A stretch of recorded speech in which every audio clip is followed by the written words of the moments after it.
시시각각 변하는 총선의 중요 이슈와 현장 분위기를 전해드리는 선거 상황실입니다.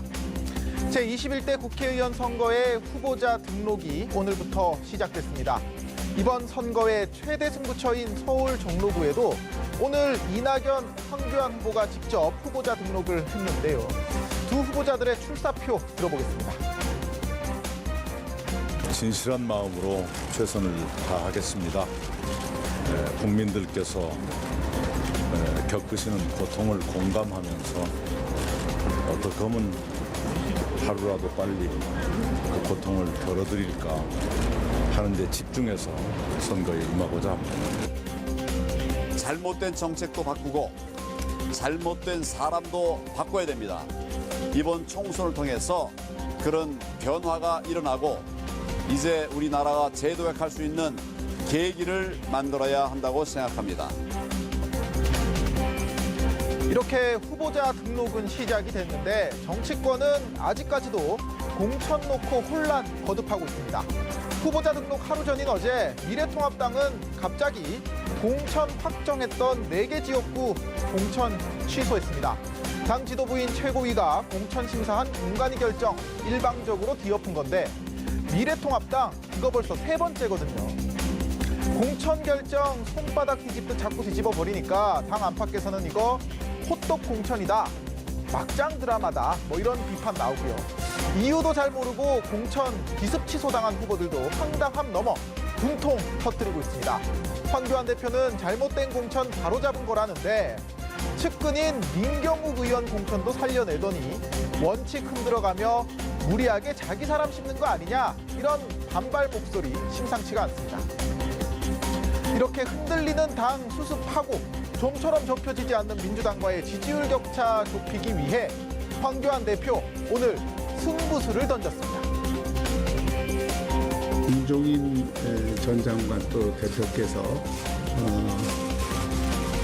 미래통합당 선대위에 합류하시기로 결정을 하셨습니다. 어려운 나라를 구하기 위해서 이번 총선에서 꼭 좋은 성적을 거둬야 되는데 거기에 동참해 주시기를 간곡히 호소를 드렸고, 코로나19 사태에도 정권 심판론 갈수록 힘 떨어지니까 중도층 표심 잡기 위해 김종인 선대위 카드를 다시 정면에 내세운 건데요. 4년 전 민주당 총선 승리 이끌고도 문재인 대통령과 불편하게 헤어진 점도 통합당으로선 매력적인 부분이었겠죠. 선거 때마다 여야의 승리를 안겨준 8순의 정치인이 얼마나 선거판을 흔들 수 있을지 이번 총선의 또 다른 변수가 됐습니다. 자, 더불어민주당 역시 막판까지 선거에 유리한 판짜기에 골몰하는 모습입니다. 비례연합정당인 더불어시민당으로 파견할 의원 7명을 확정을 했지만 여기에 추가 인원을 파악하기 위한 막판 설득 작업이 이어지고 있는데요. 지역구 의원 1명만 더 이적하면 정당 투표용지 순번을 기호 4번에서 3번으로 한 계단 끌어올릴 수 있기 때문입니다.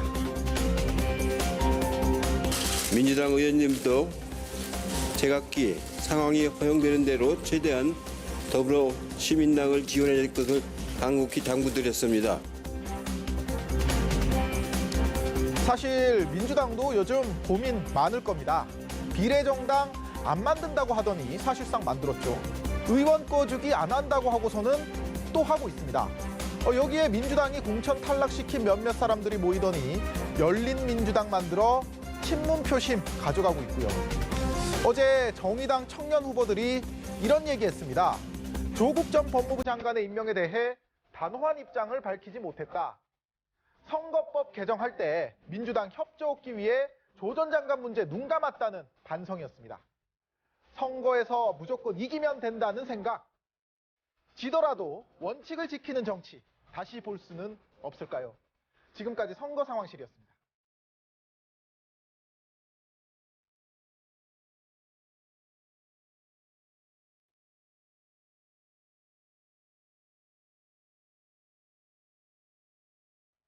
네, 선거 상황실 이재동 기자와 함께 정치권 소식 오늘도 더 자세하게 살펴보겠습니다. 리얼미터의 여론조사 결과를 지금 보면요. 더불어시민당 비례정당 지지도 여론조사를 보면 더불어시민당과 미래한국당이 나란히 1, 2위인데 0.9%포인트 차로 박빙을 보이고 있거든요. 그런데 이제 한 걸음 조금만 들어가 보면 사실상 그 다음 순위가 바로 열린민주당이어서 이게 범여권의 비례정당, 그러니까 더불어시민당과 열린민주당의 경쟁으로 좀 볼 수 있을 것 같습니다. 네, 그렇습니다. 리얼미터 비례정당 지지도 조사에서 사실 열린민주당이 포함이 된 거는 이번이 처음이었거든요. 예. 11.6% 나왔습니다. 뭐 생각보다 꽤 높은 지지율이라는 게 이제 정치권 안팎의 생각인데, 그런데 또 더불어시민당 지지율이 전주보다 9.1%포인트 줄었거든요. 예. 그러다 보니까 더불어시민당 표를 또 다른 친문 비례정당인 열린민주당이 가지고 간 거 아니냐, 이런 분석이 자연스레 나오고 있고요. 시민당 측은 이런 여론조사에 즉각 반발을 했습니다. 왜냐하면은 지지율이 전주 대비 9.1%포인트나 하락한 거는 신뢰할 수 있는 통계라고 보기가 어렵다. 명백한 팩트의 왜곡이다. 이렇게 더불어시민당 측에서 주장을 했고요. 예. 리얼미터가 비교 대상으로 삼은 지난주 조사에서는 열린시민당과 더불어시민당과 열린민주당 이렇게 따로따로 물어본 게 아니라 더불어민주당이 주도하는 비례연합정당을 선택지로 제시를 했기 때문에 그때 받은 38%와 이번에 받은 28.9%를 비교하는 것은 좀 무리가 있다. 이런 입장이거든요.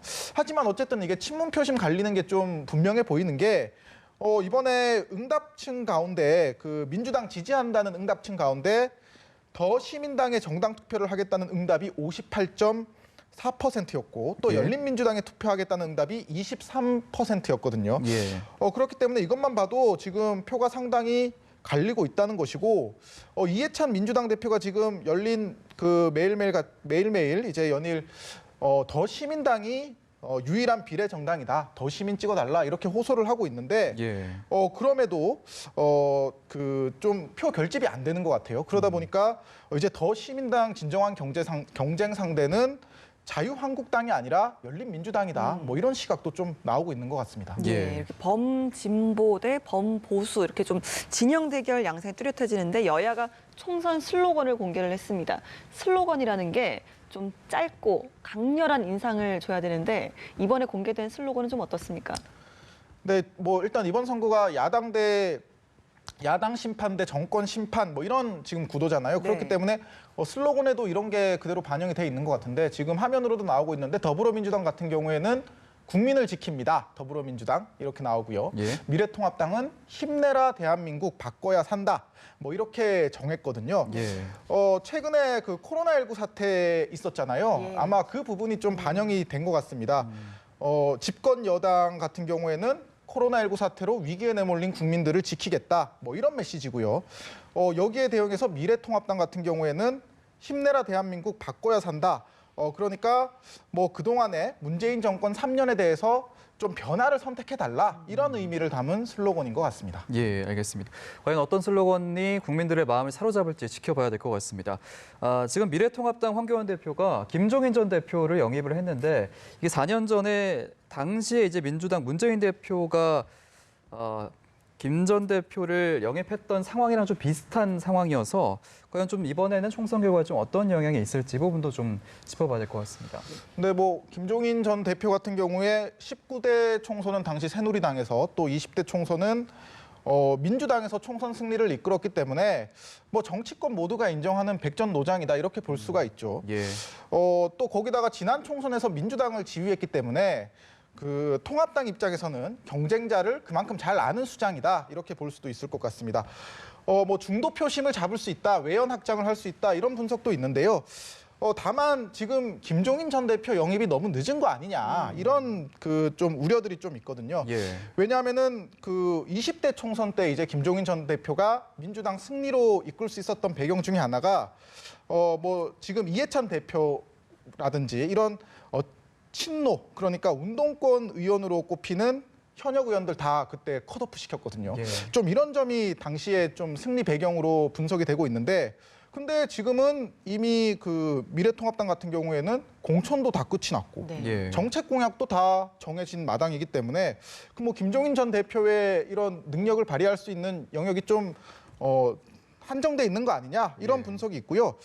다만 이제 황교안 대표도 그렇고 박형준 신세돈 선대위원장도 그렇고 이분들이 지금까지 뭐 선거를 직접 치러보지를 못했습니다. 그렇기 때문에 김종인 전 대표가 와서 좀 무게 중심을 잡고 그러면은 선거에서도 실수를 줄일 수 있을 것이다. 뭐 좀 또 이런 관측들이 나오고 있습니다. 예, 백전노장 김종인 카드가 통할 것인지 한번 지켜봐야겠습니다. 오늘도 이재동 기자와 함께했습니다. 고맙습니다. 고맙습니다.